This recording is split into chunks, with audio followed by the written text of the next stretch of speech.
Emoções e memória com The White Door.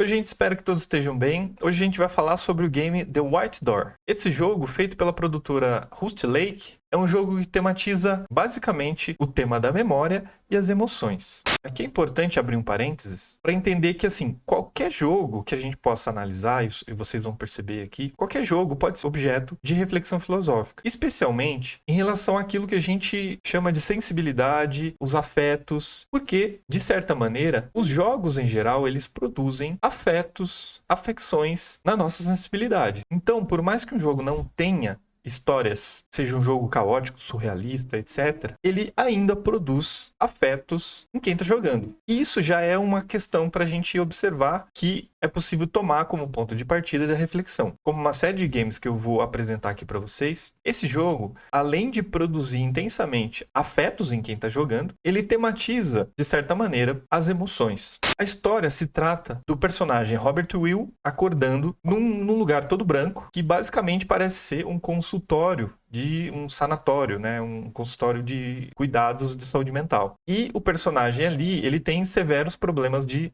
memória. E ao longo do jogo, conforme você vai interagindo, né? Clicando e interagindo com o cenário, ele vai apresentando uma série de desafios ali que você tem que fazer, e aos poucos algumas coisas da memória vão voltando. E é interessante que, na medida em que as memórias vão aparecendo, o cenário muda. O cenário, basicamente, ele começa todo branco. Na medida que as memórias vão sendo trazidas à tona, elas começam a se colorir. Aqui a gente tem já um elemento bem interessante, que a gente pode pensar assim, eu acho que grande parte dos filósofos da teoria do conhecimento, ali, os filósofos modernos, podem ser utilizados para fazer algum tipo de reflexão aqui a partir do jogo. A ideia do branco, por exemplo, ali nos empiristas, no Locke, como a ideia da nossa mente ser uma tábula rasa, né, de ser uma folha em branco, e a gente vai preenchendo com as experiências as informações dessa folha em branco, apenas para ilustrar, né, um exemplo. Então, a gente poderia trazer aqui uma série de autores da teoria do conhecimento para pensar junto como que os filósofos, por exemplo, entendem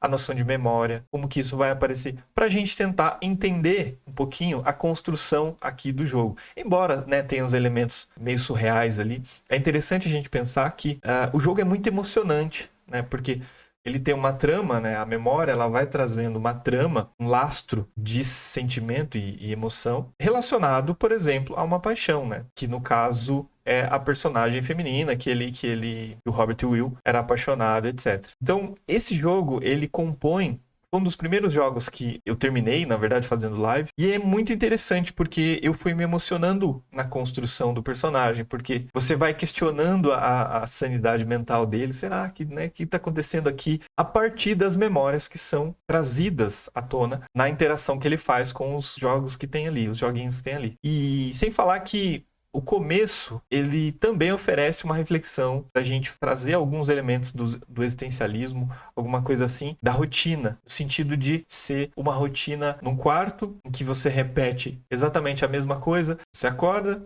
você lava o rosto, você toma café, você faz a checagem no computador. A sensação inicial lembra muito a ideia do comportamento operante que a gente vê nos ratinhos do Skinner, né, em que o organismo se comporta e ele tem uma recompensa. Como ele está basicamente internado, e demora um pouquinho para a gente entender isso, tem uma lista que ele deve seguir de tarefas para passar o dia. Fazendo essa lista, ele vai conseguindo avançar e recapitulando, né, recuperando a memória. O jogo é bem emocionante, vale a pena trazer esse jogo para refletir sobre esses temas. Principalmente a questão da memória e os sentimentos que estão vinculados ao elemento da memória. A gente poderia também trazer aqui reflexões sobre a imaginação, sobre a fantasia, que são componentes ali que remetem muito, por exemplo, também a uma reflexão sobre os sonhos que a gente pode fazer. Então, assim, tem todos uns elementos aqui de uma reflexão da filosofia da psicologia, por exemplo, que é muito interessante para a gente pensar esses componentes daquilo que forma o ser humano, né? E como esse elemento da memória, do sofrimento e das emoções estão ligados e compõem basicamente aquilo que nós somos como ser humano. Espero que vocês tenham gostado e até o próximo vídeo. Tchau, tchau.